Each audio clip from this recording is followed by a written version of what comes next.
All right, Buff fans, I am here with Justin Mayers, one of the newest Colorado Buffaloes. And Justin, first off, I appreciate you joining me. Hey, it's a pleasure to be here. Blessed and thankful to be a part of this family now. Yeah, you and I tried to reach out to you, after you committed and everything, and it was a whirlwind for you, but actually ran into you at a women's basketball game. Yes, sir.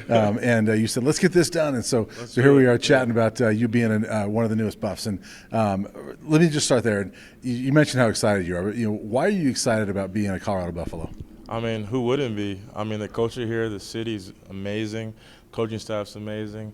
I mean, overall, it's just 5 out of 5 stars, and I'm just thankful to be a part of this team. And the recruiting process was rough and rigid, and I learned a lot. But I'm blessed and happy that I ended up coming here. I should have started here, but I want to ask you, since I met you at a women's basketball game, what did you think of that women's team? Hey, shout out the women's basketball team, the women's and men's. One thing about CU, they have great athletic sports teams here, and everyone brings school spirit. So it was great how we ran into each other, and I was just happy to be there. It was good. I met Miss Peggy. Yeah. She's like a living legend, so it's pretty awesome to meet her for sure. That's awesome. The women obviously number 3 in the country at this point. Yes. So the football team's trying to get there, and so you're going to be a big part of that, hopefully. We know, Colorado fans especially, know that the offensive line struggled last year, and that head coach Deion Sanders made that a priority with the transfer portal. You're one of, I think, 5 or 6 offensive linemen transfers that are coming in, plus a little guy named Jordan Seaton that has got a little hype around the country as well. So this offensive line has been remade. Plus, there's some guys that played a lot last year that they're not going to give up their spots easily. So when you look around the room, you guys haven't been on the field together, but what's your impression when you look at that offensive line group? I think you brought up some great points. I think the coaching staff and the recruiting staff did a great job recruiting all of us, strategically. A lot of us, including myself, I'll be a 6-year guy. I'll be a graduate transfer, and including myself, I consider myself like a veteran almost, and we're bringing a lot of skill and talent and leadership, and we're going to help change the culture for the better. And the guys that are here, they're cool guys to meet. I met them the other day. And this room already has changed for the better. And I know how the O-line was last year, but this year it will be a whole different team. And, I think last year kind of showed that it really starts with the trenches, and that's what Coach Deion, Coach Sanders, he really prided on and recruiting the trenches. So I'm excited for this season. Yes, sir. There was a little bit of attention on, there was a point where Shedeur and some of these offensive line recruits went out to dinner, got challenged a little bit, and the offensive line kind of, backed up their quarterback. You were there, right? Yeah, I was there. You heard about that? Yeah, that was, it was before any of us even committed. It was before any of us committed, but it was just when you're a man. And regardless if he's your QB or not, it's just certain stuff you can't go for, and. And certain levels of disrespect can be uncalled for. So it was cool how it's ironic how the 4 of us that were there ended up being the line that commit. The ones that they really wanted. So it's kind of awesome how that worked out. But no, Shedeur is a great guy. Off the field, he's the most humble, most passionate guy. He's like one of my best friends now, and it's great. It's great. Mm-hmm. So in all seriousness, you're brought here to protect him, right? Yes. As an offensive lineman, that's not a position that usually gets a lot of glory, but it's a very important position. How serious do you take that job of, I'm going to protect number 2 or whatever the quarterback, whatever number your quarterback wears, but that job of protecting the quarterback? I put my life on the line every day, whether it's practice or in the game. I treat it as if my mom or sister's back there. I think as offensive linemen, like you said, you don't get all the touchdowns or the Heisman Awards, but when we score those touchdowns, it takes an O-line to accomplish that. But, I think being an O-lineman, you have to be selfless. You have to be hungry. You have to be wanting to dominate in the trenches every single snap, even when your name's not – if your name's not mentioned, you're doing something right. So I take that as a good thing. But I think I'd rather give the receivers and the quarterback, let them get all the glory, because if they get the glory, we're going to win. It's going to ultimately give us the awards and, help us be a great O-line overall. The offensive line this last year got too much attention in the negative way, and it's not always on the offensive line. The quarterback has a role, and the receivers have a role, and all that stuff. But it does start with the trenches. And so, this group that's coming in, how much have you guys talked about it? Hey, we're coming in here with a purpose. We know what they want, and we're coming in here with a purpose. Yes, sir. I think you touched on a great point again. I think we all know what we're here to do. It's a job. CU's an amazing place. It's good to have fun, but at the end of the day, we're here to work.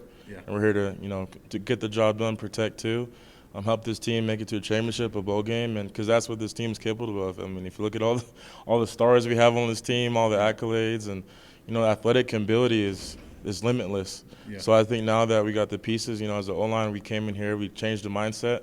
We're going to be the tightest group, the most strongest group, one of the best groups on the team, and we're gonna shift the culture. You're gonna sense us when you walk into a room because that's how O-lineman is. We're not to be taken lightly. So that's the key. You had a successful career at UTEP. I mean, 5 seasons there. The last 2 years, you were a full-time starter, all-conference honorable mention, I believe, both years. Tell me about your time at UTEP and what did you like playing for the Miners? UTEP was good. It was a great experience. I learned a lot. It was a great stepping stone. I made some brothers for a lifetime there. I mean, my first game at 18 was against UT Austin, so I got a great experience. Being there, I played a lot of great teams, and obviously, I was kind of like the diamond in the rough, and the portal kind of showed that because I had I think 32 offers, and I even stopped posting. It got so crazy, but I'm happy to be here. Yeah. I'm thankful for my time at UTEP and all those years and all those nights of hard work and grinding, and and perseverance and resilience brought me here. So now I can put all it on the table and go to work for sure.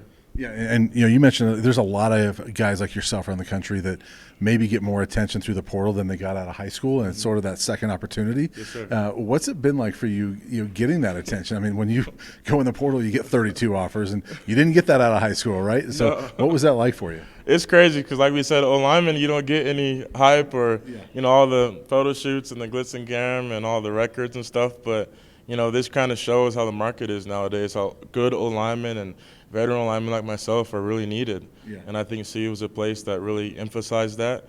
Not only that they wanted me, but they needed me. Yeah. And the staff here, they treat you like family. No fake, no gimmicks. What you get is what you get. They're normal people, and they're guys that I can call my family now. Yeah. Yes, sir. There's not a lot of guys that come out of high school that are Jordan Seaton that have everybody in the country wanting them, right? Yes, sir, and you weren't one of them, but you had to develop, and yes, a lot of offensive linemen have to develop, and it takes 2-3 years of redshirting or sitting to wait for that. What was that process like, and was it hard to go through a couple of years where you're not playing and you're just trying to develop?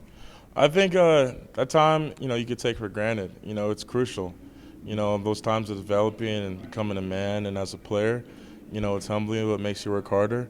For sure, and I was my first early years of college was COVID, so we didn't really get to play that much a lot of those years that I had, but the last 3 years when I was really dominating and playing and kind of opened my eyes and, really made me find that spark again, that light, because it's always been there. It's a sport I've played all my life, and it's fun to move a grown man from point A to point B and just dominate them in the dirt, so that's what I enjoy. Yes, sir, for sure. I just thought about this, but you mentioned you had 32 offers. You have 1 year left. And then there's 32 NFL teams. You want 32 offers again, right? Yes. So you're trying to get the attention of 32 other different teams this year. How big is this year for you for that future that you want to play in the NFL? Yes, sir. This year is everything. I mean, it's my last year, and I got to take I can't take any moment for granted. Every day we work out, every rep in the weight room, every sprint, even if it's tough, it gets hard some days. Altitude's a little bit different. I like it. But, this is everything. I'm going to have fun. I'm going to work hard. I'm going to bond with my new teammates, become a leader, and help this team elevate. And since my last year, I got to give it everything I got. And I think that's kind of how serious this year was in me choosing this school, because I know some of the players we have like Shador and whoever, we all can make it. And this team, I think everyone can make it on this team to the NFL, but this team, we're all in, and I'm all in. So this year is important for sure. Yeah.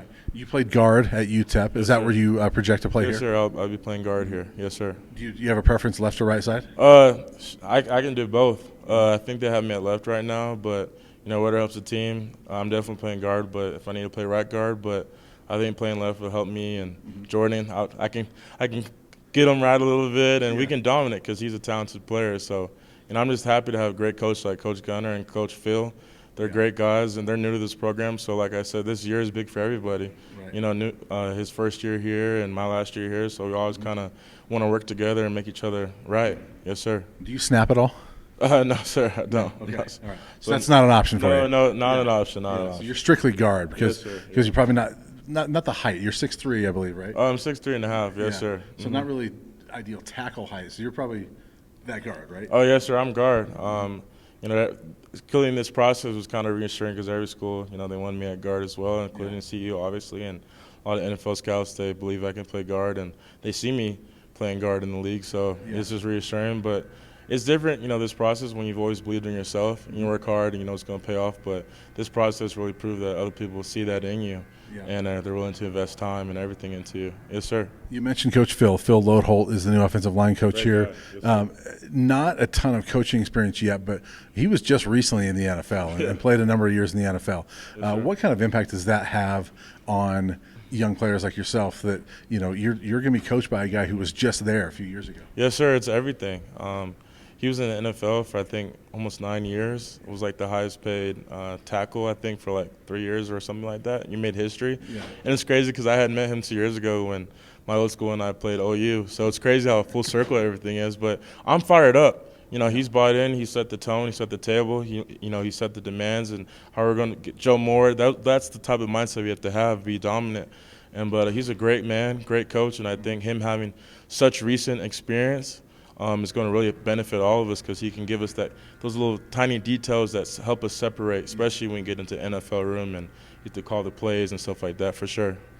I know you haven't spent a lot of time with him yet because you just got here and things just started here and you haven't been on the field with him yet. But in meeting him, you mentioned the demands. What are kind of a couple initial impressions you have of him that you say, okay, he's going to be a good coach. I'm going to learn a lot from this guy? Oh, just being around him, his presence. I mean, you can feel it. You can feel the experience. You can feel the tenacity. I mean, he's a family man. That's a plus as a coach to have that because he can teach you just everything on the football field, but also in life, and give you those pointers and experience. But he set the tone right away. It's his first year here, but he means business. He wants to have the best offensive line in the unit, and that's what we're going to give him. Because last year we understand, but this year we have a job to do, and he's accepted his role as a coach, and he's one of the main reasons why I chose to come here for sure. Yes, sir. Your OC, Pat Shurmur, played offensive line and coached offensive line in the NFL as well. So he's got some experience there. He's going to coach the quarterbacks, but he's got that experience. Yes, sir. He's a cool guy. Are you excited about learning from him as well? Yeah, you see, these coaches, they're a great bunch. He's a great guy. It's awesome to have. I mean, when you look at CU, I think every coach has a lot of either D1 or NFL experience, hands-on, and professional mindset, and that's what you want as a coach, for them to hold you at a pro mind and level and pro level consequences and push you and give you that insight to the scoop. I mean, Pat Shurmur, like you said, OC in the NFL and just been in the NFL for years, I believe. So it's great when we have a mix of all those coaches with unique backgrounds to help propel us as players forward. Yes, sir. And, of course, your head coach, everybody's heard of him, Deion Sanders. I think I've heard of him, everybody that's kind of followed this program and watched the well-off media videos, Reach the People, things like that. People have seen some insights into he's very detail-oriented, right? And, no white socks or no cell phones, things like that. How much of a taste have you gotten of that so far?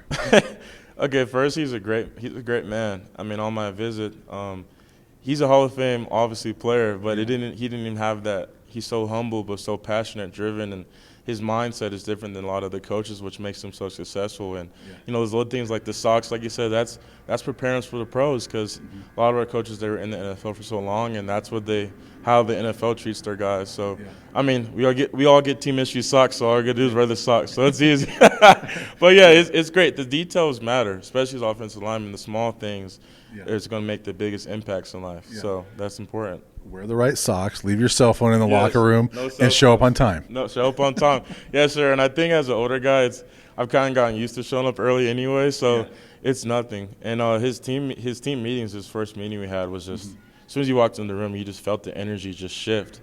I mean, he's raw. He's no fake. He's the real deal, but in the right way. So it's excited. I mean, how could you not want to play for a coach like that?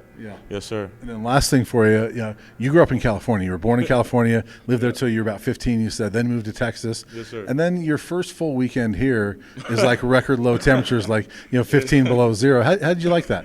I'm not gonna lie, that was it took me for a toll. It was freezing. It was like -8. And the roads were all snowed down and ice, but it was beautiful. I mean, to see the snow, the sun was hitting the mountains, and I think they're called the Flatiron Mountains here. They're really nice. So it took me a little get used to. I got some jackets, some warm gear now, so I'm all set. But the first 2 days definitely took a toll on me. It hit me off guard, but it's been good. Yes, sir. Well, that's our cue to go, I guess. So, but no, thank you very much for joining me. I yes, appreciate it. It was great getting to meet you at the women's game and talk to you here. And I know Buff fans looking forward to seeing you play some football. Oh, yes, sir, and I'm excited to be here. And the Buff fans can know that we're going to be a way better team than last year. We got all the keys and pieces. The energy has shifted. The culture has shifted. We're going to sell out the stadium like we did last year, and we're going to make it far. The goal this year is go championship, bowl game, and doing that's going to bring all that success with us as individuals, as players as well. Awesome. Thanks, Justin. I appreciate it. Thank you. Pleasure to be here. Thank you.